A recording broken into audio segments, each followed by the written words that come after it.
ఇవాళ సొసైటీ అయితే అసలు బాగాలేదు. అంత రాత్రి ఒక ప్రీమియం షోకి ఒక ఫ్యామిలీ వెళ్ళడం అనేది మంచిది కాదు అని చెప్పేసి చాలా మంది అయితే కమెంట్ చేశారు. అయితే ఓకే, ఏదైనా షో, ఇప్పుడు ప్రీమియం షో కానీ ఏదైనా షో కానీ ప్రీమియర్ షో కానీ ఏదైనా ఒక మంచి యాక్టర్ ఉన్నాడు, మంచి యాక్టర్ వేశారనుకోండి, వెళ్ళడం ఎంతవరకు కరెక్ట్ కాదండి. ఫ్యామిలీకి వెళ్ళాలనిపించింది, వెళ్ళింది. అది ఓన్లీ లేడీస్ అయితే వెళ్ళలేదు కదా, మొత్తం ఫ్యామిలీతోనే వెళ్ళింది. దాన్ని తప్పు పట్టడం ఎంతవరకు కరెక్ట్ కాదు. మీరు ఎంతమంది అయితే కామెంట్స్ పెడుతున్నారో నా వీడియోస్ మీద అనే కాదు, చాలా వేరే వీడియోస్ మీద కూడా ఆ, ఇప్పుడు జరిగిన విషయం మీద, అల్లు అర్జున్ గారి మీద, ఎక్కడికైనా వెళ్ళాలన్నా ఏమైనా చేయాలన్నా ఇప్పుడు కరెంట్ సిచ్యువేషన్ లో ఒక మనిషి రైట్ అది, అది అతని ఇష్టం ఉంటుంది, స్వభావం. అతనికి వెళ్ళాలనిపిస్తే వెళ్తాడు అనమాట. ఇప్పుడు మీకు ఏమైనా చేయాలనిపిస్తే మీరు చేస్తారు కదా.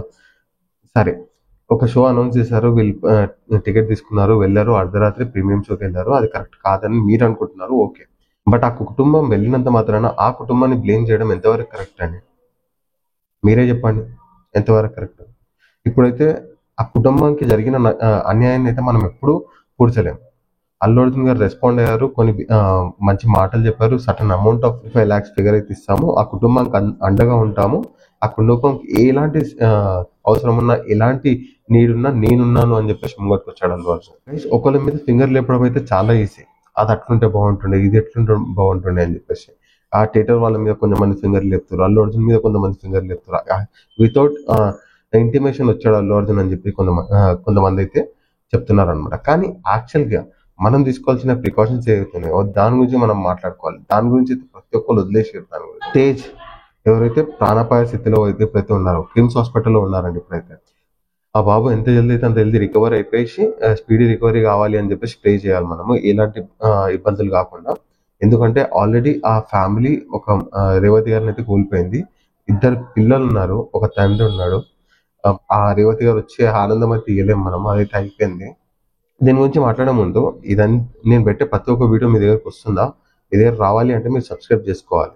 సబ్స్క్రైబ్ చేసుకున్నారు కదా, చలో దీని గురించి మనం మాట్లాడుకుందాం.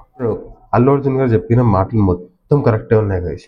అందులో మాత్రం చిన్న పాయింట్ అయితే ఉందన్నమాట. అయితే అల్లు అర్జున్ గారు తెలియకుండానే ఒక మాట అయితే, పెద్ద మాట అయితే చెప్పేసింది అనమాట. మీరందరూ వస్తున్నారు కదా థియేటర్కి వచ్చి మూవీ చూడడానికి వస్తున్నారు, సో మీరే మీ కేర్ని అయితే తీసుకోవాలి అని చెప్పేసి అక్కడ నాకు కొంచెం క్లక్ అన్నది అనమాట. ప్రతి ఒక్క మాట మంచిగానే ఉంది, అమౌంట్ అనౌన్స్ చేశారు, అది మంచిగానే ఉంది, వాళ్ళకి అడ్డుగా ఉంటా అన్నారు, అది మంచిగానే ఉంది, కానీ మీ కేర్ మీరే తీసుకోవాలన్నారు కదా, అదొక్కటే నాకు నచ్చలేదు. ఎందుకంటే నాకేమనిపిస్తుంది అంటే అల్లు అర్జున్ గారే కాదు, ఏదైతే థియేటర్స్ వాళ్ళు ఉన్నారో వాళ్ళు కూడా కొన్ని ప్రికాషన్స్ అయితే తీసుకోవాలి. ఎందుకంటే చెప్పలేము, ఒక యాక్టర్ అంటే చాలా మంది చాలా అభిమానులు ఉంటారు. నేనేమంటున్నా అంటే ఇప్పుడు ఇక్కడ జరిగింది మొత్తం ఆ థియేటర్ రెస్పాన్సిబిలిటీ తీసుకోవాలని చెప్పేసి అయితే నాకు, ఆ థియేటర్ అని కాదు గైస్. ఎందుకంటే ఇప్పుడు 1100 రూపీస్ టికెట్ పెట్టేసి కొంతమంది ఏదైతే అభిమానులు ఉంటారో ఒక మూవీకి వెళ్తున్నారంటే దేనికి వెళ్తారు? ఒక థియేటర్ మీదకి, అంటే ఈ థియేటర్లో అయితే బాగుంటుంది, ఈ థియేటర్లో అయితే ఫస్ట్ ఇంట్రడక్షన్ సీన్ రాగానే కొంచెం మంచి సౌండ్ అయితే ఉంటుంది, మంచిగా ఉంటుంది, మంచి స్పేస్ ఉంటుంది, చాలా మంది ఉండొచ్చు, మంచిగా మూవీ చూసుకోవచ్చు అని చెప్పేసి ఒక థియేటర్ మీద నమ్మకంతో వెళ్తాం కదా. థియేటర్ మీద బాగా నమ్మకం ఉంటేనే మనం వెళ్తాం అనమాట. ఏది పడితే, ఇప్పుడు కాలం చాలా అప్డేట్ అయిపోయింది గైస్. మనం అప్పట్లో ఏ థియేటర్ పడితే ఆ థియేటర్లో ఏదైతే థియేటర్లో తక్కువ టికెట్ ఉంటే ఆ థియేటర్కి వెళ్ళడం అయితే కాదు. ఏదైతే రెప్యుటేషన్ థియేటర్స్ ఉన్నాయో, ఏదైతే క్లీన్నెస్ ఉంటుందో, హైజీన్ థియేటర్స్ ఉంటాయో ఆ థియేటర్కి అయితే చాలా మంది ప్రిఫర్ చేశారనమాట. Sandhya theatre one of the best theatre అని చెప్పేసి అయితే మేమైతే అనుకుంటున్నాం. ఎందుకంటే నేను కూడా ఇక్కడనే ఉంటా, ఆర్టిస్ట్ ఎన్నోసార్లు సంధ్య థియేటర్కి విజిట్ చేశా, ఈ మూవీ కూడా నేను సంధ్య థియేటర్లోనే చూసా. సో ఒక చిన్న ఇంత ఫేమ్ ఉన్న థియేటర్ ఖచ్చితంగా కొన్ని ప్రికాషన్స్ అయితే తీసుకుంటుంది ఖచ్చితంగా అని చెప్పేసి మనం వెళ్తాం. కానీ ఇప్పుడు అల్లు అర్జున్ గారు చెప్పిన దానికైతే కొంచెం లిమిట్స్ అయితే ఉండాలి అన్నట్టు మాట్లాడారనమాట, నాకు అనిపించింది. కానీ ఇట్స్ ఓకే. కానీ ఒకటి చెప్తున్నా కదా, ఇప్పుడు థియేటర్లో ఒక యాక్టర్ ఇంట్రడక్షన్ వచ్చిన తర్వాత కానీ, లేకపోతే హీరోయిన్ ఇంట్రడక్షన్ వచ్చిన తర్వాత కానీ, ఏదైనా మంచి సాంగ్ వచ్చిన తర్వాత కానీ, లేదంటే అట్లీస్ట్ ఒక ఫైట్ సీన్ రాగానే ఆడియన్స్ ఏం చేస్తారంటే మంచి పేపర్లు ఎగరడం, డాన్సులు చేయడం, ఇలాంటివి మస్తు జరుగుతూ ఉంటాయి. దీనికి ఇంతే డాన్స్ చేయాలి, ఇంతే ఎంజాయ్ చేయాలి అని చెప్పేసి లిమిట్స్ అయితే మనం పెట్టలేము. మొత్తానికి నేను చెప్తుంది అంటే, ఏ ఈవెంట్ అయినా, ఏ షో అయినా, బెనిఫిట్ షో కానీ, మార్నింగ్ షో కానీ, మ్యాట్నీ కానీ, ఏ షో అయినా ఇలాంటి క్రౌడెడ్ ప్లేసెస్లో క్రౌడెడ్ పీపుల్ వస్తారు అని చెప్పేసి మనకు చిన్న ఐడియా ఉన్నా కానీ ఆ ప్లేస్ని మేనేజ్ చేయడం మేనేజ్మెంట్ మీద అయితే ఉంటుంది కదా, వాళ్ళ క్యాపబిలిటీ మీద అయితే డిపెండ్ అయి ఉంటుంది. అందరూ కలిసి ఏదైతే ఏదైతే విక్టిమ్ బ్లేమ్ చేస్తారో ఆ ఫ్యామిలీ అక్కడికి రావద్దు, అక్కడ వచ్చి ఉండకూడదు, లేకపోతే మంచిగా ఉంటుండే అని చెప్పేసి, ఆ ఫ్యామిలీ లేకపోతే ఇంకోసారి మీరు కూడా ఉండొచ్చు కదా, ఇంకోసారి ఆ, వేరే వాళ్ళు కూడా ఉంటారు. కానీ ఇలాంటివి జరుగుతూనే ఉంటాయి కదా, అంటిల్ అన్లెస్ అక్కడ ప్రాపర్ ప్లానింగ్, ప్రాపర్ ఆర్గనైజేషన్ లేకపోతే, ఈవెంట్ ప్లానింగ్ కరెక్ట్గా లేకపోతే, ఇలాంటి సెలబ్రిటీస్ కానీ, ఏ యాక్టర్స్ కానీ, లేకపోతే పొలిటీషియన్స్ కానీ, ఇలాంటి వాళ్ళు వచ్చినప్పుడు ఖచ్చితంగా ఈ ప్రికాషన్స్, కొన్ని ప్రికాషన్స్ అయితే ఖచ్చితంగా తీసుకోవాలి. ఆ! చాలామంది ఒక కన్సర్న్ మీద గూడా చెప్పుండొచ్చు. ఎందుకంటే, ఆ ఫ్యామిలీ మీద జరిగే ఇలాంటివి చూసి చాలా మందికి అంటే కొంచెం బాధైతే అనిపిస్తది గైస్ ప్రతి ఒక్కళ్ళకి. మన ఫ్యామిలీ మెంబర్స్ గాని, వేరే ఫ్యామిలీ మెంబర్స్ గాని అందరూ ఒక్కటే గదా! హ్యూమన్స్. వాళ్ళు జరిగిన లాస్‌ని చూసి చాలా మంది అంటే కొంచెం బ్యాడ్‌గా ఫీల్ అయ్యి అలాంటి కామెంట్స్ కూడా పెట్టుండొచ్చు. నా క్లారిటీ ఒక్కటే. ఏదైతే విక్టిమ్ మనం ఆ ఫ్యామిలీ మీద ఇస్తున్నామో అది కరెక్ట్ కాదు అని చెప్పడానికే నేను అనుకుంటున్నా. అది నా ప్రాపర్ ఉద్దేశం అనమాట. ఎందుకు నేనంటున్నా అంటే ప్రతి ఒక్కళ్ళకి కొన్ని కొన్ని ఏమన్ ఇవి ఉంటాయి గైస్. కొన్ని కొన్ని ఫీలింగ్స్ ఉంటాయి. ఆ ఫీలింగ్‌ని ఫుల్‌ఫిల్ చేసుకోవడానికి ఒక్కొక్కసారి వాళ్ళు ఏ లెవెల్‌కైనా వెళ్తారనమాట. ఇకపోతే హాస్ వి ఆర్ పీపుల్, ఇలాంటి సిట్యుయేషన్ జరిగినప్పుడు ముఖ్యంగా వేలకు వేలు టికెట్లు అయితే పెట్టినప్పుడు, పెద్ద మొత్తంలో ఫ్యాన్ ఫాలోయింగ్ ఉన్నప్పుడు మనం తీసుకునే ప్రికాషన్స్ ఏందో తెలుసా? ఆ ప్లేస్ ఎక్కడికైతే మనం వెళ్తున్నామో అది సేఫా? అక్కడ మేనేజ్మెంట్ సేఫ్ ప్రికాషన్స్ తీసుకుందా? ఒకటికి 10 సార్లు ఆలోచించాలి గైస్. ఒకటికి 10 సార్లు ఆలోచించాలి. అక్కడ ఉన్న వాళ్ళతో కావాల్సి మాట్లాడాలి. ఆల్రెడీ అక్కడికి వెళ్ళి వచ్చినోళ్ళ దగ్గర ఒక సజెషన్స్ అయితే తీసుకోవాలి. ఎందుకంటే ఇప్పుడు కరెంట్ సిచ్యువేషన్ చూసారు కదా! ఇలాంటివి ఇంకా చాలా అవుతాయేమో. కావద్దు అని చెప్పేసి అయితే ఇదైతే మీ దాకా తీసుకురావాలనుకుంటున్నాను నేనైతే. సో ఇది గైస్. ఏ సినిమా అయినా గానీ, ఏ పొలిటీషియన్ పార్టీ గాని, పార్టీ మీటింగ్ అయినా గానీ, ఏ గ్యాదరింగ్ అయినా గానీ, సింప్లీ డోంట్ షో ఆఫ్. అంటే unless you won't comfortable, you won't make sure that that place is safe. అంటే ఆ ప్లేస్ సేఫ్ అనే వరకు అక్కడ సైడ్కి మీరు వెళ్ళే అది తీసుకోకండి అని చెప్పి నేను చెప్తున్నాను నేను. రాబోయే రోజుల్లో కూడా ఒక పెద్ద పెద్ద సినిమాస్ అయితే వస్తున్నాయి. సినిమాస్ అనే కాదు, న్యూ ఇయర్ కూడా దగ్గరగా ఉంది. న్యూ ఇయర్ లో కూడా చాలా పార్టీస్ అవుతాయి, చాలా గ్యాదరింగ్స్ అవుతాయి. So be careful.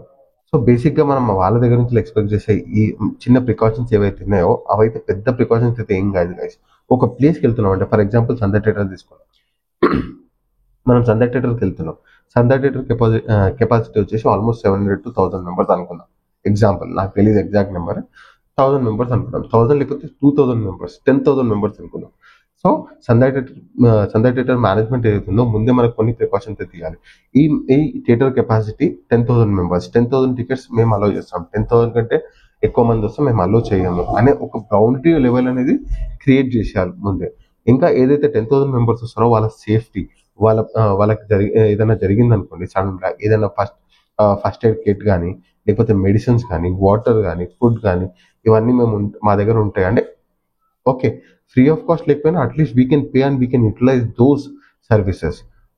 Medical services లేకపోతే ఫుడ్ సర్వీసెస్ గానీ ఇలాంటివి చాలా ఇంపార్టెంట్ ఉంటాయి గదా! ఇవి మేము చూసుకుంటామని చెప్పేసి హామీ వచ్చేవరకైతే అటు సైడ్ ప్లేస్‌లో వెళ్ళడం మంచిదే గాదు. Not only Sunday theatre guys. రాబోయే రోజుల్లో వచ్చే మూవీస్‌లో గానీ, లేకపోతే ఏదైనా ఈవెంట్స్‌లో గానీ, ఇంకా న్యూ ఇయర్ పార్టీస్‌లో గానీ, దాని తర్వాత సంక్రాంతి వస్తది. దాని తర్వాత వేరే వస్తాయి. వేరే ఈవెంట్స్ వస్తాయి. సో ఇది జాగ్రత్తగా ఉండాలని చెప్పేసి నేనైతే అనుకుంటున్నాను. ఇకపోతే కొంతమందుంటారు. చాలా బ్యాడ్ ఎక్స్‌పీరియన్స్ అయితే ఉంటారు. ఏ ఈవెంట్‌కైనా ఎళ్ళండి. ప్రీ రిలీజ్ షోస్ కన్నా ఎళ్తారు. మూవీస్ కన్నా ఎళ్తారు. ఫస్ట్ డే మూవీస్‌కి. లేకపోతే ఆడియో లాంచ్ అని చెప్పేసి, లేకపోతే ఈవెంట్స్ అని చెప్పేసి, పార్టీస్ అయితా ఉంటే పార్టీస్‌కెళ్తారు. అంటే గవర్నమెంట్ పార్టీస్ గాని, అంటే ఐ మీన్ పార్టీ మీటింగ్స్ అలాంటివి. అక్కడికెళ్ళినా చాలా బ్యాడ్ ఎక్స్‌పీరియన్స్ అయినా వస్తారు. మన ఫ్యామిలీ మెంబర్స్‌కి చెప్పుకుంటారు. గమ్మున కూర్చుంటారు. లేదంటే ఇద్దరు ముగ్గురు ఫ్రెండ్స్‌కి చెప్పుకుంటారు. అలాంటివి అవాయిడ్ చేయండి. పిటిషన్స్ పెట్టండి. ఇంకా మన వాళ్ళకి ఎలా తెలుస్తదో వేరే ఆ పార్టీ కమెంట్స్ పెట్టండి. చాలా మంది కమెంట్ రీడ్ చేస్తారు గైస్.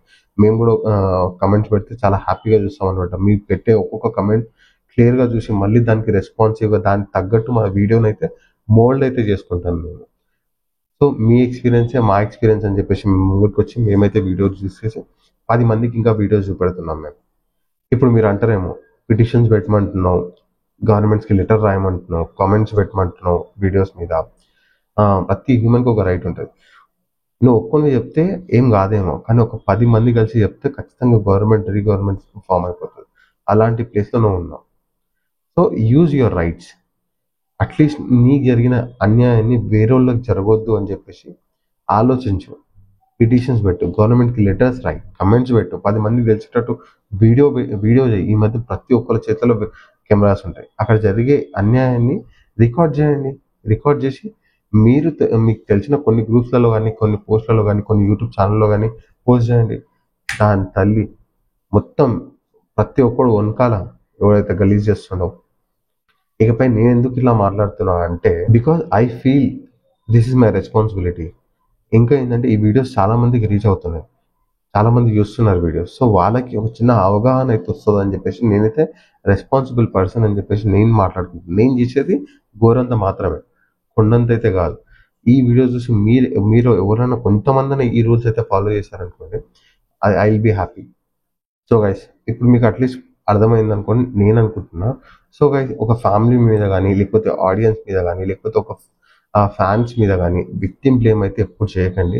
విక్టిమ్ కార్డ్ అసలు యూజ్ చేయకండి అని చెప్పేసి నేను అనుకుంటున్నా. అంటే అక్కడ ఉన్న మేనేజ్మెంట్ ఏదైతే ప్రికాషన్స్ తీసుకోవాలో అలాంటి దాని గురించి మాట్లాడడం స్టార్ట్ చేశారనుకోండి, మీ గొంతులు ఇవ్వడం స్టార్ట్ చేశారనుకోండి, 10 మంది మిమ్మల్ని చూసి మాట్లాడడం స్టార్ట్ చేస్తారని చెప్పేసి నా ఫీలింగ్. సో గైస్, ఈ వీడియో మీకు నచ్చింది అనుకుంటా. ఈ వీడియో మీద మీకు ఏదైనా కామెంట్స్ ఏమైనా చేయాలి అని చెప్తే దయచేసి చేయండి. I will always read everybody's comments.